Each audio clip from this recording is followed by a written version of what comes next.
So it's today it's woman, man, woman, man. So the third one will be again a woman. So I'm very glad to welcome Sumi Anjuman to join me. S'il te plaît, Sumi, peux-tu me rejoindre?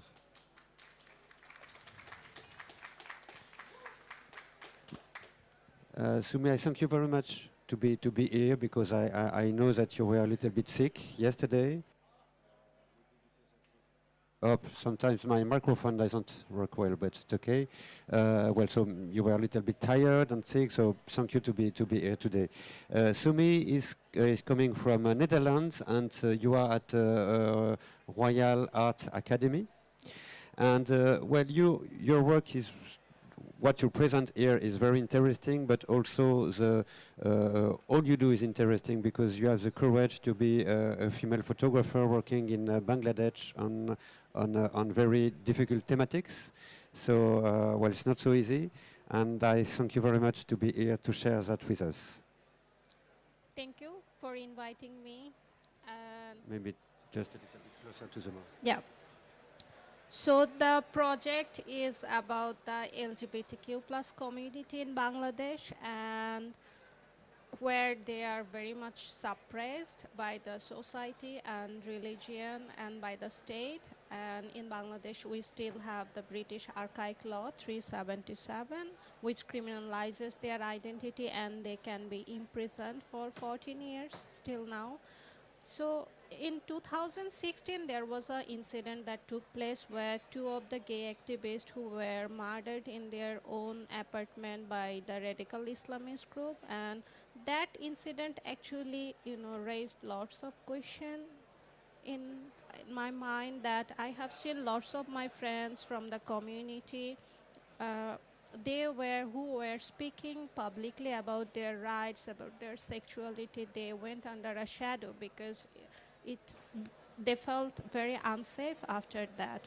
And that time I was also, experiencing that no one from the society or heterosexual community, no one actually speaking about their oppression. And I have seen that how my friend was living their life with minimum freedom of expression, and that feelings actually create kind of a urge for me that I should speak about this, because there is no neutral position in the society. You can be either in the side of oppressor or you can be in the side of oppressed, and I choose to being in the side of the oppressed always through my artwork. So after that, I had lots of conversation with my friends from the LGBTQ plus community, and then we decided to have a collaboration and start the project, which name is Somewhere Else Than Here, in 2019. And this is a project you present here. Yeah. So this is about, this is the work that is behind in the screen.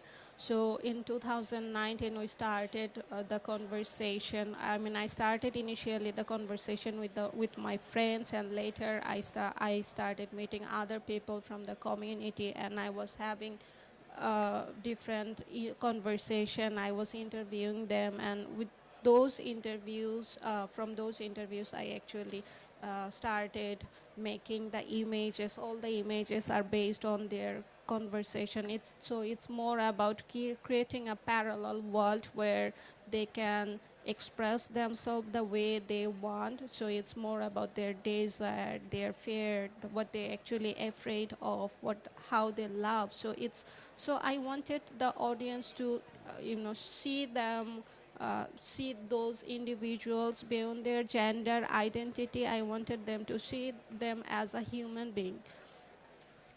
So what is really interesting is that it's a documentary subject and political subject, quite deep and quite hard to speak of, and you decide, maybe together with them, to propose it in a very poetic aspect, I would say. It's not documentary photography, but on a documentary subject. How did you do that? How did you decide that to make more something poetic, that literary documentary approach?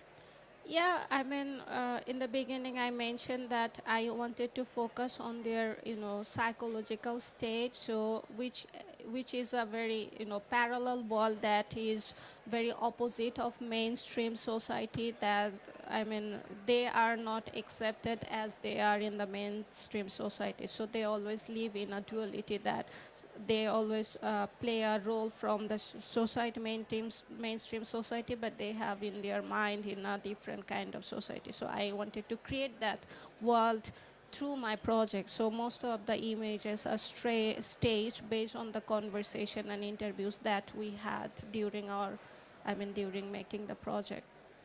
And can you show this work in Bangladesh? Yeah, I once I showed the work in Bangladesh in 2000. I mean, last year I have shown it, though it was a very protective kind of place where I have shown.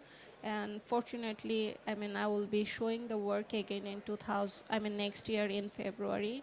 So I'm very hopeful that how people accept that. So I imagine it's very useful for people from the community to have this work and to have someone together with them working on this kind of thematics. But uh, do you know or do you feel or it is welcome or not by the audience, or and by the audience and by the state or by the institutions? Well, to be honest, it's not that easy. It's very difficult. And also, when I was working with the community, so when I was meeting some people, I mean, it was easy for me to have the conversation with the people who are my friends. But when I was meeting someone who doesn't know me, it was very difficult for them to meet me because they didn't know me. Then they were feeling very unsafe to meet me. I can still remember there was a situation that I wanted to meet a person, and he has a very important role in the community. So it took me 6 months to meet him in person, and he gave me, I mean, I still can remember the play when we met. I mean, when I met him, he was very anxious. I still remember his face. And also, and so it's a very difficult thing. Also, I mean, people are not very used to in our society, especially in Bangladesh. We are a Muslim majority country, so we are not very used to talk about the sexuality, or it's like a taboo that we cannot speak about this thing. And how or why did you decide or choose to have interest for this community LGBT? Is it, I mean, a professional decision or is it a personal decision? You know what I mean?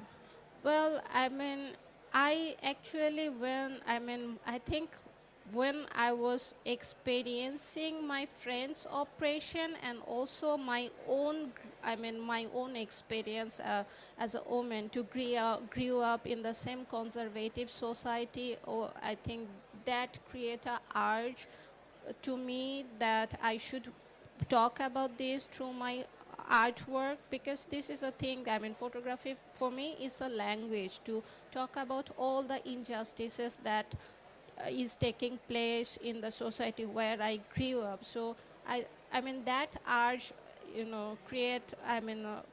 Pushed me to talk about this. So it's like a conscious decision. So to talk about the injustices and oppression they are facing.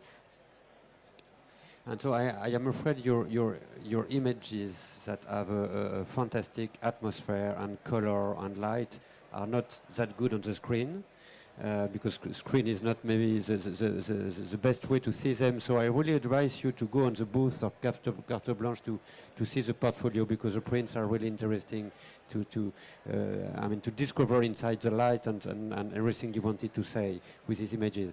What would be for you the good application for your work? An exhibition, a book, or a conference with to show the images to an audience? But I think I see my work as a book, as a final outcome, because I want, in our society we cannot speak about this. So when what I feel that if I make a book, it will stay in the society and it will still continue the dialogue that we want to continue.